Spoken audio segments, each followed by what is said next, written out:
दोन भावांचं युती मनोमिलन बरं का एकत्रीकरण हे झालेलं आहे.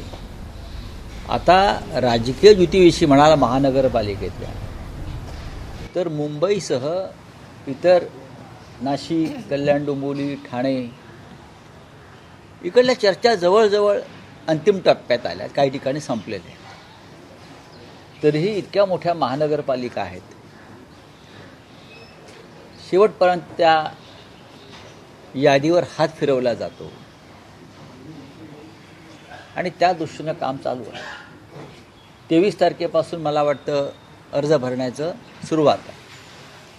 त्याच्या आधी 100%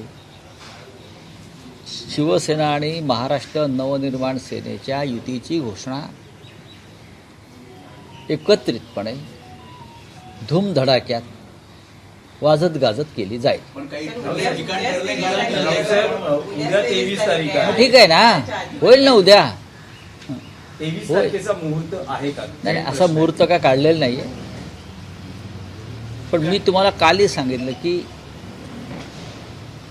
हा एक नवीन प्रयोग आहे. राज आणि उद्धवजी यांचे पक्ष म्हणजे आमचे पक्ष एकत्र निवडणुका लढत आहेत. फक्त मुंबई नाही तर ठाणे आहे, मीरा भाईंदर आहे, कल्याण डोंबिवली आहे, नाशिक आहे. या सर्वत्र दोन्ही बाजूचे लोक यांनी चर्चा पूर्ण केली आणि त्याच्यावरती आता आज दिवसभरामध्ये शेवटचा हात फिरवला जाईल.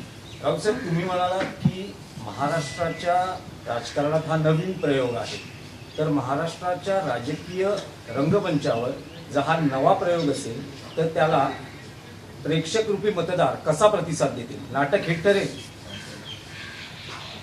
हे नाटक नाही आहे. तुम्ही जर म्हणत असाल नाटक आहे तर नाटक नाही आहे, हे लक्षात घ्या. हा प्रीतिसंगम नाटक असेल तर ते प्रीतिसंगम नाटक आहे आणि महाराष्ट्राची जनता या प्रीतिसंगमामध्ये सहभागी होईल. नाटक कुठलं आहे? काल नगरपालिका निवडणुकांचे निकाल लागले, ते नाटक आहे. ज्या पद्धतीनं जशी चांगल्या नाटकाची तिकीटं ही तिकीट खिडकीवर संपतात आणि काही नाटकाची तिकीटं मालक स्वतःच विकत घेऊन रिकाम्या थिएटरपुढे नाटकं करतात. म्हणजे आमचा शो हाऊसफुल. कालचा शो हाऊसफुल अजिबात नव्हता. प्रचंड पैसे खर्च करून तिकीटे विकत घेतली गेली, विकत दिली गेली आणि कालचा निकाल हा महाराष्ट्राच्या जनतेला पूर्णपणे माहिती आहे की कशात कोट्यावधी रुपये नगरपालिका नगरपंचायतीसाठी कोणी खर्च केले होते आतापर्यंत. आम्ही तरी पाहिलं. हेलिकॉप्टर चार्टर फ्लाईट घेऊन कोण प्रचाराला गेलं नगरपालिकांच्या? आम्ही तरी कधी हे पाहिलं. या निवडणुका कार्यकर्त्यांच्या असतात, पण या निवडणुकीमध्ये जुंपली कोणामध्ये? तर सत्ताधारी पक्षाच्या 3 गटातच भाजप विरुद्ध शिंदे गट, शिंदे गट विरुद्ध अजित पवार गट, या तिघांनी प्रचंड पैशाची उधळपट्टी केली. कोकण असेल, मराठवाडा असेल, उत्तर महाराष्ट्र असेल, कोट्यावधी रुपये आले कुठून? कसे आले? वाटले गेले, पकडले गेले. काय केलं निवडणूक आयोगानं? हर्षवर्धन सकपाळ प्रदेश काँग्रेसचे अध्यक्ष म्हणतात, ते 100% खरं आहे की निवडणूक आयोगानं सत्ताधारी पक्षाला जिंकण्यास मदत केली. यात चुकीचं काही नाही ना. तरीही आम्ही आमचे कार्यकर्ते लढले, आमचे नेते गेले नाहीत, कारण आम्ही वर्षानुवर्ष ही निवडणूक कार्यकर्त्यांवर सोडलेली आणि नगरपालिका निवडणुका जिंकल्या म्हणून जर मेंदे म्हणत असतील असली कोण नकली कोण, चिन्ह बाजूला ठेवा चोरलेलं. आमचं चोरलेलं चिन्ह अमित शहानी जे तुम्हाला दिलं आहे दरोडा टाकून, ते बाजूला ठेवा आणि निवडणुकीला उतरा. मग असली कोण नकली कोण याचा फैसला होईल. चोरलेला पक्ष, चोरलेल्या चिन्हावर तुम्ही आजही निवडणुका लढत आहे, लक्षात घ्या. जो धनुष्यबाण महाराष्ट्राच्या कानाकोपऱ्यात घराघरात बाळासाहेबांनी पोचवला, आम्ही सगळ्यांनी पोचवला, तोच चोरून तुम्ही निवडणुका लढताय. तो बाजूला ठेवा. एक निवडणूक तेलंगणामध्ये बॅलेट पेपरवरती निवडणुका झाल्या. स्थानिक स्वराज्य संस्थांच्या. कारण राज्य निवडणूक आयोगाचा जो अधिकार असतो आणि बॅलेट पेपरवर झालेल्या निवडणुकीमध्ये तेलंगणामध्ये भारतीय जनता पक्षाचा दारुण पराभव झाला आणि भारतीय जनता पक्ष 4थ्या क्रमांकावर गेला. त्याच्यामुळे EVMवर संशय तर येणारच. आकडे बघा महाराष्ट्रातले, जे विधानसभेचे आकडे आले तेच नगरपालिका झाले. 120 125 काय जे काय आहेत ते जे भाजपला विधानसभेत मिळाले, 54 जे शिंदे गटाला व शिंदे सेनेला विधानसभेत मिळाले आणि 40-42च्या आसपास अजित पवार हेच आकडे विधानसभेत आले ना. म्हणजे त्याच मशीन वापरल्या का सेटिंग केलेल्या फिटिंग केलेल्या. तेव्हा तुम्ही विकासाचा विजय, देवाभाऊंचा विजय, असली नकली शिवसेना हे कोणाला सांगताय? हे आम्हाला सांगू नका. जनता उद्यापासून म्हणायला सुरुवात करेल. आम्ही तर मत नाही दिलं यांना. उद्या तुम्ही सर्वे करा आणि लोक सांगतील 100पैकी 80 आम्ही यांना मत दिलं नाही. जिथे सर्वाधिक मतानं हे निवडून आलेले आहेत सातारा वगैरे भागात, तिथे उद्या लोकांचा सर्वे करा. आम्ही यांना मत दिलं नाही, हे जिंकले कसे आम्हाला माहीत नाही, ही लोकांची रिॲक्शन असेल. राऊत साहेब, तुम्ही म्हणालात की महाराष्ट्राच्या राजकीय रंगमंचावर जर हे नाटक असेल ठाकरे बंधू युतीचं, तर ते प्रीती संगम. मी नाटक हा शब्द वापरला नाही. प्रीती संगम असं तुम्ही नाव दिलं. पण मध्यंतरी महायुतीतल्या नेत्यांनी म्हटलं की महाराष्ट्रात सध्या भाऊबंदकी चालू आहे. बघा, महाराष्ट्रामध्ये भाऊबंदकी व्हावी असं काही लोकांना सतत वाटतं प्रत्यक्ष. मग त्या भाजपला वाटतं मिंद्यांमध्ये भाऊबंदकी व्हावी, मिंद्यांना वाटतं अजित पवारकडे भाऊबंदकी व्हावी आणि भाजपला वाटतं की संपूर्ण देशामध्ये भाऊबंदकी व्हावी आणि आम्ही राज्य करावं. फोडा झोडा आणि राज्य करा ही भाजपची नीती आहे. पण या सगळ्यातून आम्ही आता बाहेर येऊन हा प्रीतिसंगमाचा प्रयोग करतो आहोत ना. त्याच्यामुळे त्यांच्या पोटात दुखत आहे. नगरपालिकेच्या निवडणुका म्हणजे मुंबई महानगरपालिकेच्या निवडणुका नाहीत. मुंबई महानगरपालिकेची निवडणूक ही वेगळी निवडणूक आहे. ही संवेदनशील निवडणूक आहे, ही भावनात्मक निवडणूक आहे आणि ही मुंबई वाचवण्याची निवडणूक आहे. त्याच्यामुळे जर त्याच्या काही दिवसांपूर्वी केला होता मराठी माणूस ते कॅम्पेन राबवलं होतं. आशिष शेलारांनी ट्विट केलंय की दऱ्याखोऱ्यातल्या मराठी माणसांनी मशालीला आईस्क्रीमच्या कोणासारखा. नाही ठीक आहे. कोणते आशिष शेलार काय म्हणतात त्याच्यावरती या राज्याचं नाव तर भाजपचे राजकारण हल्ली चालत नाही. मुंबईतले राजकारण चालत नाही त्यांच्या बोलण्यावर, हे त्यांनाही माहिती आहे. तेव्हा असे टीका टिप्पण्या करून काही आम्हाला फरक पडत नाही. ही मुंबई मराठी माणसाची आहे. भारतीय जनता पक्षाचा आमदार पराग शहा हा रस्त्यावर उतरून एका मराठी रिक्षावाल्याला मारतो. तो चुकला असेल, त्याने नियम मोडला असेल, पण भारतीय जनता पक्षाचं सरकार या राज्यामध्ये रोज नियम मोडत आहे. मी कालही म्हणालो, नियमबाह्य पद्धतीनं अडाणीला अख्खी मुंबई दिली. पराग शहा जाऊन अडाणीची कॉलर पकडणार आहेत का? हिंमत आहे? किंवा पराग शहा जाऊन देवेंद्र फडणवीसांना जाब विचारणार आहेत तुम्ही नियमबाह्य पद्धतीनं मुंबईतल्या जमिनी, मिठाग्र, धारावीचे भूखंड कसे दिलेत? महानगरपालिकेनं नियम मोडून FSI संदर्भातले निर्णय नियमबाह्य पद्धतीनं अडाणीच्या सोयीचे कसे घेतले?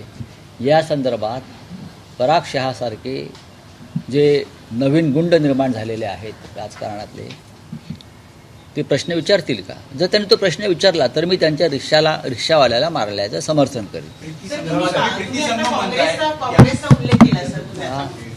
काँग्रेसला चांगलं यश मिळालेलं आहे, त्याबद्दल आम्ही त्यांचं अभिनंदन करतो.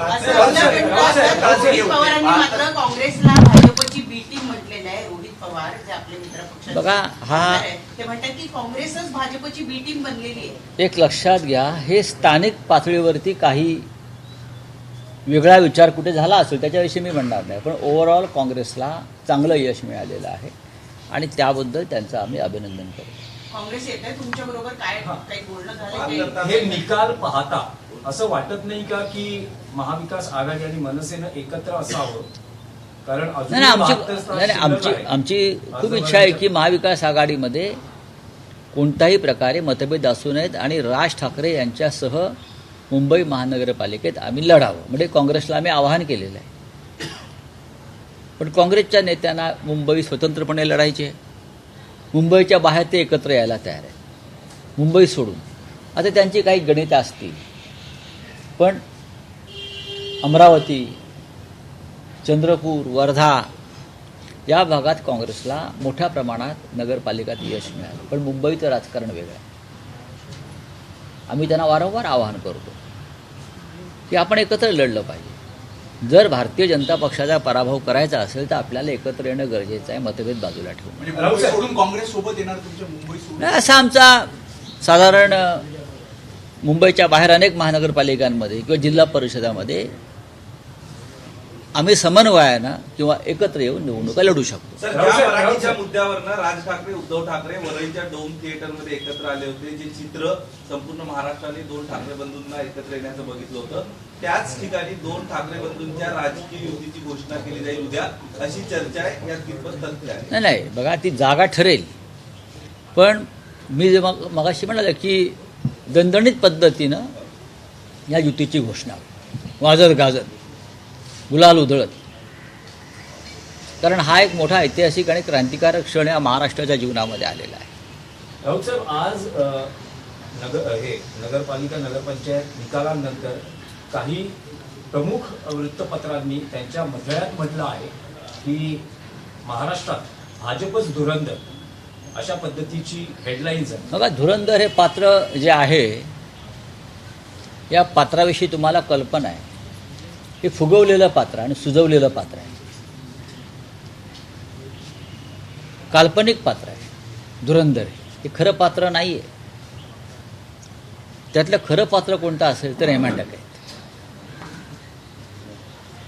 हे त्यातलं खरं पात्र आहे. आता भारतीय जनता पक्षाला मुंबईची लॅरी करायची असेल, लॅरी, तर ते अशी धुरंधर धुरंधर अत्यंत खोटं पात्र आहे, सुजवलेलं आणि फुगवलेलं पात्र आहे ते धुरंधर.